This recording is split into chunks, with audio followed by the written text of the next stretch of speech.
Blockbuster. Yeah, so we're gonna be talking about the blockbusters, I guess. Yeah. Well, first of all, I think it'd be best if we actually say like before, like what does that even mean as a term? You know, because some people how would might you think. define a blockbuster? Well, it's changed over the years. And, it's not even just one genre. It's not one like some people might say, oh, it's action films, but that's not true. It's films released over summer as a wide release, and the first one was Jaws in 1975.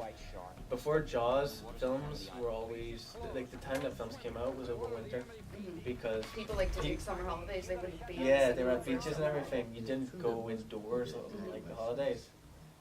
So that's why I think it's really like interesting the fact that the first blockbuster not only is a horror, but it's a film that's scaring people away from the beaches indoors. Yeah, that was their tagline. Yeah, You'll never go into the water again.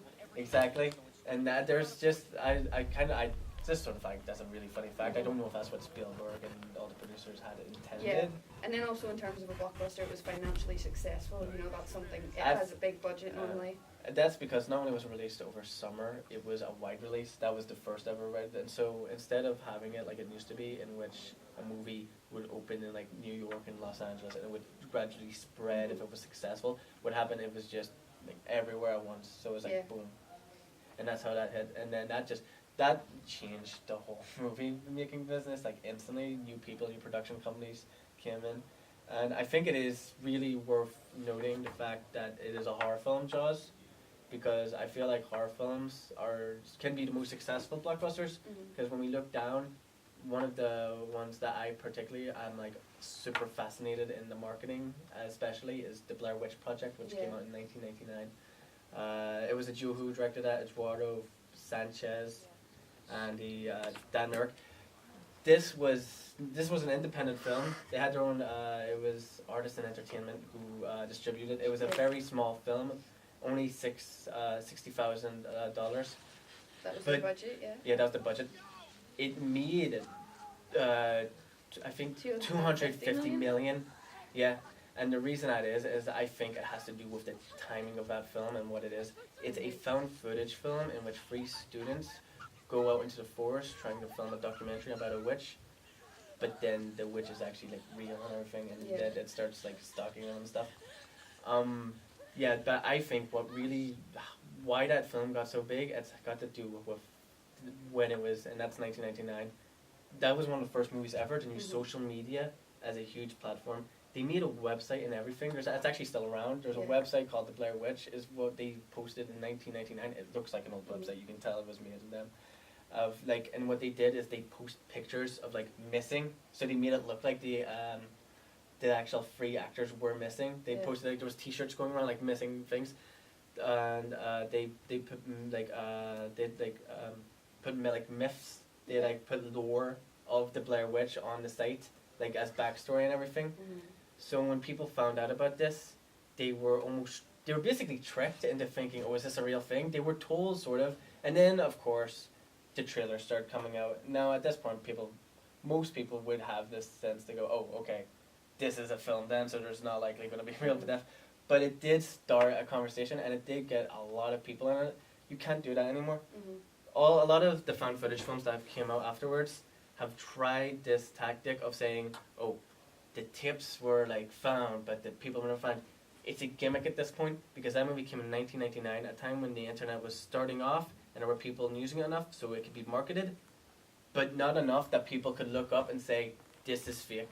And then you also have to take into account, with the Blair Witch Project, it wasn't set up like most blockbusters. They're set up to big success, whereas Blair Witch was an experiment that happened to work out very successfully. Blockbuster, if you thought about it now, Blockbuster is not what you think. You think Marvel movies, you think big. No, Blair Witch, when you look at it, you don't think Blockbuster. But because of just the simple marketing and the time, and that gimmick, it really is a gimmick now, but the format, which was inspired, I think, by Cannibal Holocaust. That movie was about, a bunch of people went onto an island where they were using, it was sort of half found footage, half real, just shot per shot. That movie, again, was another one in which a bunch of people, they actually get eaten in that one, it's super gory.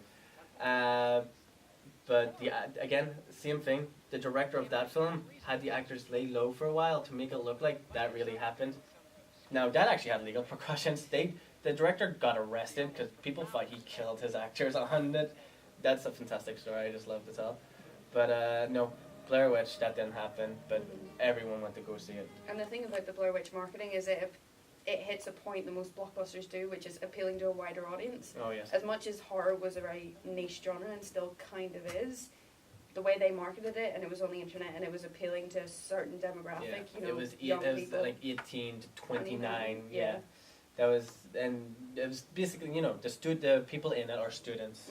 They set it up really that, this is a student film they're doing. Yeah. So every student who went to see this movie, like, adored it. Every person who went to see this who was a student went, why did I not think of that idea? Why did I not make that? But no, that's why. The movie itself is very divisive on people liking it or not. So, like, as a quality itself, I'm more interested in the marketing because that's something that I think is going to go down. And, like, even the way they made it, what they did is they had the actors have a couple of lines, and then they just they didn't even give them the full script. Just said, okay, act these scenes out. And when the actors were like acting them out, they like go camping. They'd set the lines out in like different places. So every actor, they gradually make the script while they're filming. And then everything, the actors were the crew, so this was like really low budget, but it just goes to show like it doesn't matter like the lowest budget, anything can be a blockbuster. No, that's why I think that Blair Witch, marketing wise, is one of the most ingenious films. Well, you also mentioned about the films being sort of divisive, and that comes from a place where you would like something and I would like something for different reasons. Yeah. So, like, for example, I watched Get Out, which I've seen quite a few times, and my opinion on it has changed quite a bit from the first time I saw it. And that's based on a lot of different factors, because you were brought up different than I was, and, I've had different experiences, so there's certain parts of the films that I would probably relate to and you wouldn't. Yeah. So, like, in Get Out, you're a big horror fan, and I'm not. So when I walk into a horror film, I'm always very skeptical, which was why the first time I saw Get Out, it was like, oh, right, so it's not a horror, it's more of a thriller. And that was a bit disappointing for me, that changed my entire opinion. I was sort of, okay, so I don't love this film as much as maybe if it was a horror. Right. So was the fact that, because Get Out was Prius, like that movie was, that was very, it was also very much part of the times. It was a black director directing it. It was about race issues. So that's a movie that's taking advantage of the climate culture that's happening around us. It's got a lot of political commentary. Yeah, no, political commentary. That's taking advantage and manipulating what's happening around us and putting it in the film. It's creating a basis for people to actively participate in the film. Does the fact that movie was like super praised sort of affect your opinion? Like everyone else is just like, oh, this is great, while you were like lukewarm on it. It puts up a stark contrast when you think, right, my thoughts on this are middle ground, whereas everyone else either seems to be really into it. And the question is that because of the message it's trying to send, or is that because of the film? And you have to be sort of, I'm looking at this as a film, and I'm looking at how I respond to the way that they've set up a scene or the certain attitudes they put into a scene. Because you can agree with a message of a movie. Yeah. Because that's the intersectionality of it. There's always a lot of movies now will have some deeper meaning, but it's just if the movie itself is good. Any movie can have a, don't be racist or anything. That doesn't take a hard freaking person to think. It's how you present that to the audience and how you execute it through the film. And, like, I'm trying to think, for instance, there's this movie, 25th Hour. Now that movie, it's the movie that itself is actually about a convict who, it's about a person practicing law, he's going to go to jail. And it's about how this has affected everyone around him in his life. However, deeply what that movie is actually about, what it would be and what Spike Lee has said it's about, is 9/11. And when you have it in that sort of sense, you can still enjoy the movie if you did not know that fact. Yeah, and that also brings in the question of, you had a certain opinion of the film, and now you've heard what the director said. Yeah, and what other people have said, and you're like, oh, all right. When you watch the film again, it's like, wow, that's actually really, like the monologue scene, if you have it in your mind that this is like, after 9/11, and this is sort of like, he's talking about how he secretly doesn't like New York, but the cinematography, that hits you harder. Yeah. So, and sort of things like, well, if you look at intertextuality and, like, for example, Corrigan and White and their definition states that it's a dependency that you need to have consumed other media that it relates to in order to understand it fully, which, like you said, I don't think it's very true. In some cases, it helps, it but can it doesn't. add. It's not needed, but it can add. There's this, and it's a very fine line. Yeah, there's so many films that I've watched and I've heard something that I've loved. Like, think about this. You are a fan of American Beauty, yes? Yeah, definitely. You think that. Has the movie changed ever since it came out about the stuff that Kevin Spacey has done? My opinion of the film, as outside of how people have affected it, is the same. Apart from, it's kind of ironic to think about it. But I know, if you because look of the at, subject of the film. On the topic of intertextuality, if you look at other films that Kevin Spacey has done, he's been in The Usual Suspects, and Seven, and The Life of David Gale. There's a certain ambience to the kind of attitudes and characters that have been portrayed there that you can kind of think, right, I can see this person in the other film, and that's a part of intertextuality where you don't need it, it's not necessary, but it is present there, and it probably wasn't on purpose.